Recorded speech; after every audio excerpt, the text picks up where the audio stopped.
Hey, what's up everybody? Welcome back to the Find Your Flow channel. In today's video, I want to share a little bit of a flow under 5 where I talked about peak performance versus optimal performance. But first, I just wanted to share with you, if you haven't signed up for the Mastering Digital Distractions webinar that I hosted this week, you can still get access to the replay of it if you click the link down in the description. So I'll leave it there. It's definitely a valuable tool to check out and figure out what you're going to do moving forward with mastering digital distraction and the new normal. So go and check that out.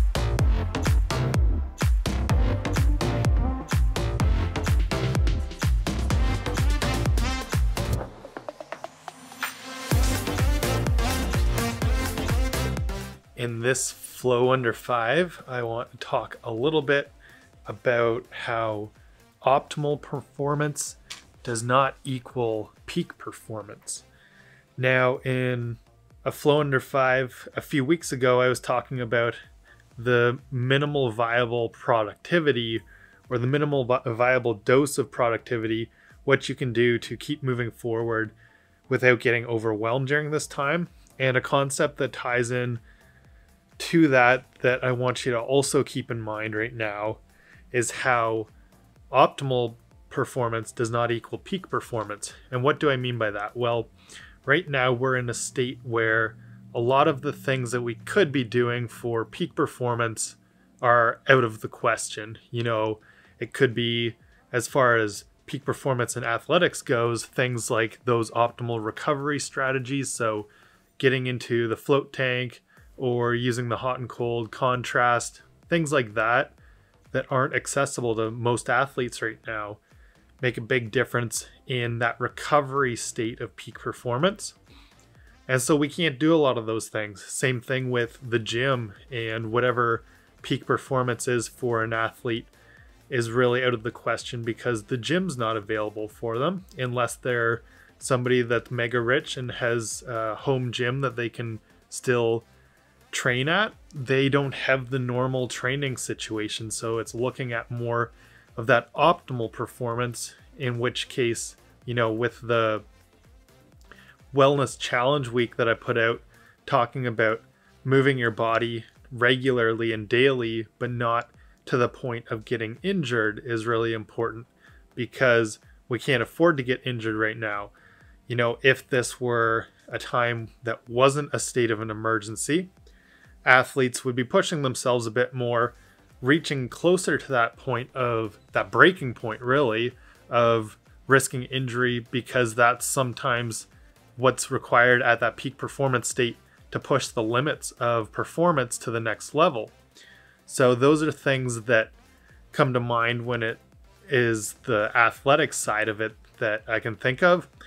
And on the rest of it, you know, peak performance in the workplace, your home work environment may not be what it ought to be for peak performance, as far as trying to optimize your workflow and the technologies used. You know, some of us don't have that peak internet access if our job depends on high-speed internet that a lot of workplaces have these days.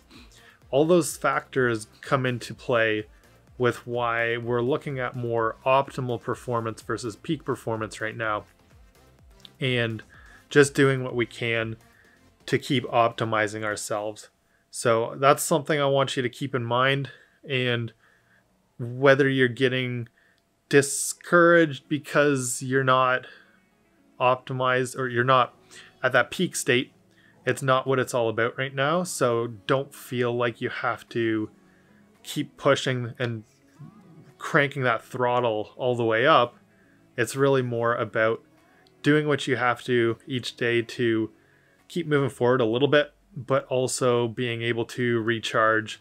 And that may require a lot more recharge than normal. So remember that and stay on top of it. So, you know, the things that we've been saying all along, with making sure you're taking care of yourself with nutrition and getting lots of sleep and recovery if you need it, moving your body but not to the point of getting hurt or injured, all of that really comes into play as far as optimal performance right now.